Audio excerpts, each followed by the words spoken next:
Go'sht narxining oshishi oxirgi yillardagi o'zbekistonliklarni eng ko'p qiynayotgan muammolardan biri. Albatta, mulozimlar, amaldorlar, serdaromad aholi qatlami uchun narx oshishi sezilmasa kerak. Men aytayotgan gaplar mamlakatning asosiy qismi bo'lmish o'rta qatlam haqida. Rolikda go'sht narxi oshishi nega og'riqli muammo ekani, bu o'zbeklar hayot tarzini belgilab beruvchi eng asosiy yegulik ekani haqida gaplashamiz.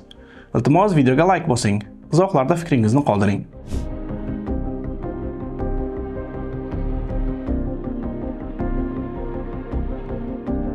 Hozir sizlarga parallel olamdagi bir xabarni aytib beraman. Mish-mish emas, davlat idorasi tomonidan berilgan rasmiy xabar. Toshkent bozorlaridagi arzonlashtirilgan rastalarda qo'y va mol go'shti 1 kilogramm uchun 65-70 ming so'mdan sotilayotgan ekan. Savdo rastalarida 90-95 ming so'mdan, savdo markazlarida 95-100 ming so'mdan go'sht sotilar ekan. Aytib qo'yay, may oyidan beri go'sht narxida ko'p o'zgarish bo'lgani yo'q.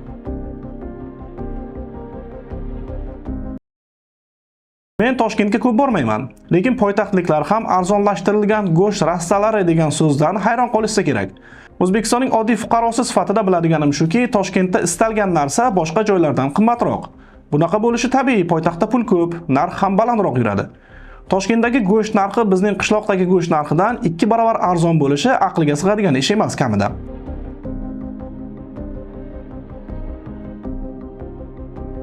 Va boyagi xabarda Qishloq xo'jaligi vazirligi negadir Rossiya, Shvetsiya, Janubiy Koreya kabi davlatlarda go'sht narxi bizdan qimmat ekanini sanab ketgan.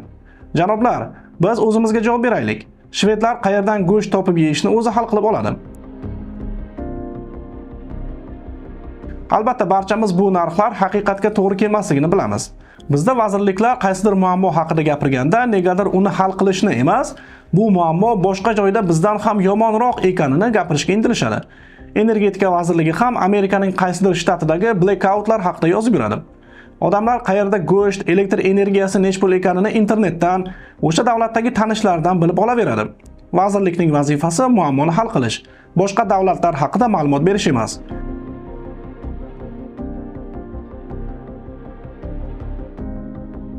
Go'sht narxi qoramolga beriladigan ozuqa narxi qimmatligi sabab oshib borayotgani kunday ravshan. Mas'ul tashkilotlar mana shu muammoni hal qilish kerak. Men mol boqib katta bo'lgan yigitman. Yoshligimizda qishloqdagi uylar molsiz bo'lmasdi. Hamma mol boqardi. Chunki somon arzon edi, yem ham. Bolalar dashtda yetalab mol boqishardi. Hozir na mol boqadigan joy qoldi, na arzon yem. Lekin shu turishda ham qishloqlar o'zini o'zi eplayapti. Go'sht do'konlar qishloqning o'zidan chiqadigan mollarning go'shti bilan to'la.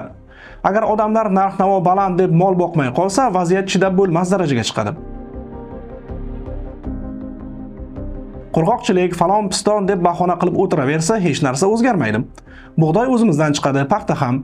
Nima qilib bo'lsa ham ushbu ikki mahsulot qoldig'idan olinadigan yem narxini tushirish kerak. Aks holda go'sht narxi tushishidan umid uzsa ham bo'ladi.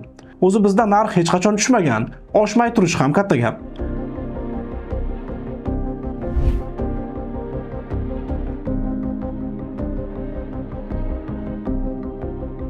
Men go'shtga o'zbekning strategik mahsuloti deb ta'rif bergan bo'lardim. Boshqa davlatlarni bilmadim. Bizda aynan go'sht narxi odamlarning hayot tarzini belgilab beradi. Azaldan shunaqa bo'lgan. To'yga yaqinlar falon kilo go'shtni hisoblab pul yig'ishadi. Boshqa oziq-ovqat narxi ham go'shtga bog'lab hisoblanadi. Ro'zg'or qiladigan erkak ko'chada nimadir yeyishdan tiyilib, bu pulga falon kilo go'sht beradi deydi. Taksistga nega narx oshdi desangiz, 1 kilo go'sht 150 ming so'm bo'ldi deydi. Osh narxi oshadi, somsa yeyish xursandchilikka aylanadi. Boshqa hech qaysi davlatda go'sht kabi bizdagi hamma narsaga ta'sir qiladigan mahsulot bo'lmasa kerak.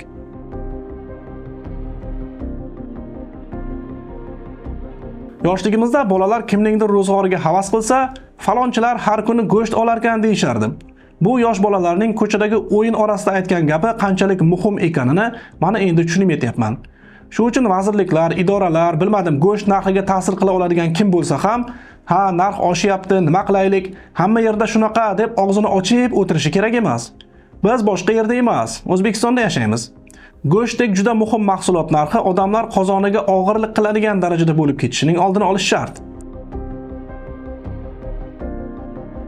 Go'sht do'konga kirganimda kichkina qizchalar, o'g'ilchalar 20 mingga go'sht bering, 30 mingga go'sht bering deyishini eshitib, ularning oldida o'zimni aybdor his qilaman.